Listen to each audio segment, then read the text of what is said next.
Senado. Amanhã nós vamos comemorar o Dia Mundial dos Direitos do Consumidor. Essa é uma data que o mundo todo reconhece porque marca um momento em que há 50 anos, em 15 de março de 62, John Kennedy fez o seguinte pronunciamento no Congresso americano.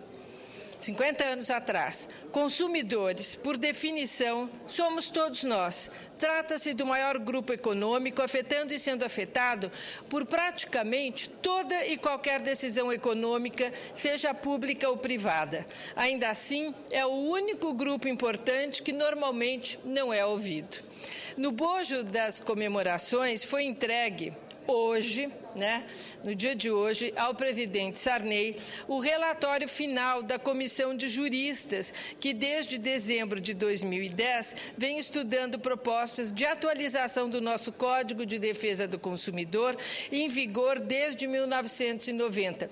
E como bem lembrou o presidente Sarney, partiu de donas de casa que vieram aqui conversar e dizer que elas não tinham proteção. E daí surgiu, aqui no Brasil, esse movimento de defesa do consumidor que amanhã vai ser comemorado.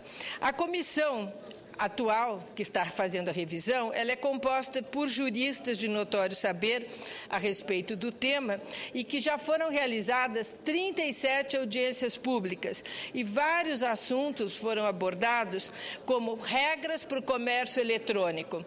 Porque o código ficou desatualizado. Hoje nós temos na internet um comércio enorme que tende a aumentar e não tem nenhuma legislação sobre isso, nem proteção.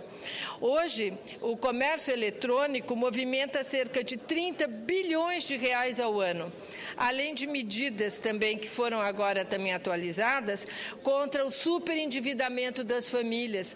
É muita gente no Brasil hoje que entrou no mercado consumidor e que está se endividando, que não tinha ainda uma noção de controle de gastos. Então, isso precisa também ter um certo procedimento de apoio ao consumidor. E também contra o assédio de consumo. Esse eu achei parte muito interessante, que a oferta de crédito, bens ou serviços, feito de forma ostensiva contra consumidor vulnerável, que realmente agride a cidadania dessas pessoas que entram de gaiatas, diríamos, em compras onde depois só tem exploração. Outra diretriz da comissão foi incorporar ao texto do anteprojeto boa parte das decisões que já foram pacificadas pelos tribunais brasileiros.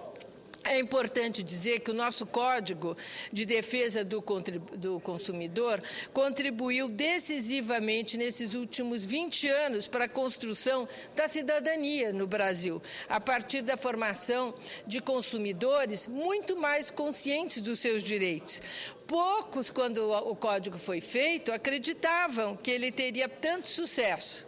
Aliás, teve bastante descrédito, mas ele foi de fato assimilado pelos brasileiros, passando a influenciar práticas e posturas também.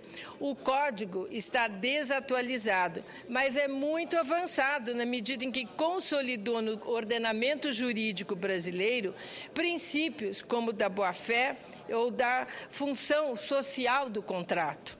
Mas, como já foi dito, o tempo passou e é chegada agora a hora de promover a atualização do Código. O expressivo crescimento do mercado interno brasileiro, bem como a recente inclusão, senadora Lídice da Mata, de 40 milhões de pessoas no mercado de crédito no Brasil, agora é urgentíssima a necessidade dessa reforma. O fortalecimento do sistema brasileiro de defesa do consumidor, em especial dos PROCONs, como espaços alternativos para a solução de disputas consumeristas, também trará o benefício de uma menor procura do Judiciário para tratar dessas questões. O Senado, ao reunir nomes de peso para pensar a reforma do Código do Consumidor, deu adequado tratamento a essa matéria, que é uma matéria extremamente relevante. De fato, legislar sobre a defesa do consumidor implica em grande responsabilidade diante da enorme repercussão que tais normas têm no cotidiano das pessoas. Ao mesmo tempo, o direito do consumidor ajuda a moldar a relação entre o Estado e a economia, na medida em que define a natureza e o grau de tutela estatal sobre as relações do mercado.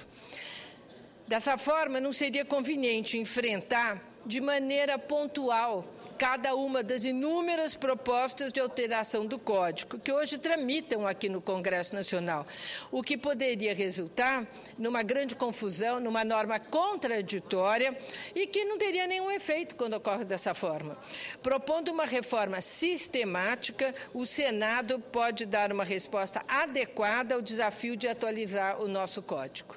Espero que do esforço que inauguramos hoje, com o início da tramitação do projeto de lei de reforma do Código de Defesa do Consumidor, possamos chegar a um resultado que represente a continuidade desse processo de construção da cidadania, iniciado com a aprovação do Código em 1990, com medidas que o atualizem, evitando, ao mesmo tempo, retrocessos frente às conquistas das duas últimas décadas. E não posso deixar de parabenizar o presidente Sarney, na medida em que foi um pioneiro no primeiro Código do Consumidor e agora um grande incentivador na criação dessa revisão do Código do Consumidor. Parabéns a todos os cidadãos amanhã e aos que tanto batalharam nesse país para que o consumidor tivesse cada vez mais cidadania e respeito.